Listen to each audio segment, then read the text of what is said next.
Imagine, it's a job interview. An interviewer asks questions and interviewee answers questions. But I have a question for you. Who would you rather be? An interviewer? Or you would like to be an interviewee?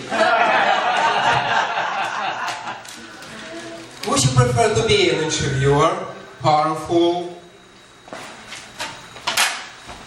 calm, looking down at mere mortals at your feet. Or you would like to be an interviewee, desperate, shaking, holding your precious resume in your little sweaty hands. Make up your mind. Who would like to be a desperate interviewee? Nobody. And who would prefer to be a powerful, almighty interviewer? Yeah. Ladies and gentlemen, and most distinguished people without jobs. I teach in a college. One day, I was invited to be on a hiring committee. Yes, I have been on the powerful side. I was no longer a desperate interviewee. I was an interviewer. And I was obnoxious. The first time I was invited to be on a hiring committee, I was so excited. Would you be excited? Absolutely. You meet new people. You torture them with questions. You see them suffer. You are having fun. In fact, you aren't.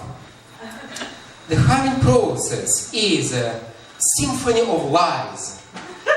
This process has three parts. Part 1, you review resumes. Part 2, you conduct interviews. Part 3, you call references. Step 1, resumes. In Canada, everything you write in your resume is supposed to be true, but it's not. Maybe he was a bookkeeper, but in his resume he will write senior, executive, international, professional, prolific, profound manager of the books. Maybe she worked in a cinema, vice president of popcorn. He was a janitor, an executive with a sweeping power. It's not the same. In other countries, for example, in my home country, Russia, everyone has a document called the employment book. This one is mine. I brought it to Canada proudly. Every time a person gets a job, HR takes his book, makes an official record, indicates his exact position with a stamp and a reference to the labor code. Why do they do that? Because Russians don't trust people. 2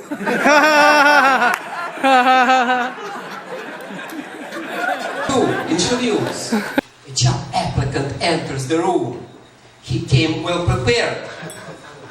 He read good books. Dynamic resume for dummies. Powerful interview for dummies. I asked him intelligent questions. He gave me answers for dummies. From all his books, he learned 3 things. First, be confident. So he's very confident. You asked me about my background. It's in my resume. Haven't you read it, people? The third thing he learned from all his books is power of a story. Don't just answer a question, tell a story. He took this advice to heart, so that for every single simple question, he gives you a whole freaking story. Why are you applying for this position? I am glad you asked. It happened in New York. During a Christmas Eve, it was a heavy snowstorm and a tsunami. English is not my first language. I know you are surprised. Because I hid it very well. Anyways, I didn't understood what he said. So I asked him, wait. In the beginning, you said a joke.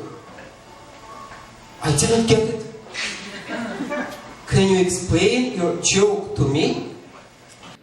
And by the time I was supposed to ask the next question, I was afraid. I was nervous. I was afraid of another story. What is your biggest accomplishment? Please, no story. I am glad you asked. Let me tell you a story. Ladies and gentlemen, when you have an interview, just answer questions. You think interviewers want your stories? I want a break. I need coffee. I need to pee. Job interviews. They pretend they tell you the truth. You pretend you believe them. It's a circus. Serve to resume. 3. You call references to verify the information. For example, you can call Mrs. Adams from the World Bank. You just don't know that Mrs. Adams is actually his grandma. I am calling regarding Jim Johnson, with whom you worked at the World Bank. Oh, Jimmy? He was such a sweetheart. He always liked my cookies. But let me tell you about the person who actually got the job. The question doesn't matter, but his answer does. I asked him what he would do in this situation, and he said, I don't know. I don't know. He got the job. Maybe a resume is a collection of fantasies. Maybe a job interview is a symphony of lies, but the one who doesn't lie gets a job. I never lie. In my interviews, in my resumes, I always tell the truth. I am from Russia. I used to be a senior economic advisor to Barack Obama, Dalai Lama, and William Shakespeare. You don't believe me? Call my references, Britney Spears and Stephen Harper.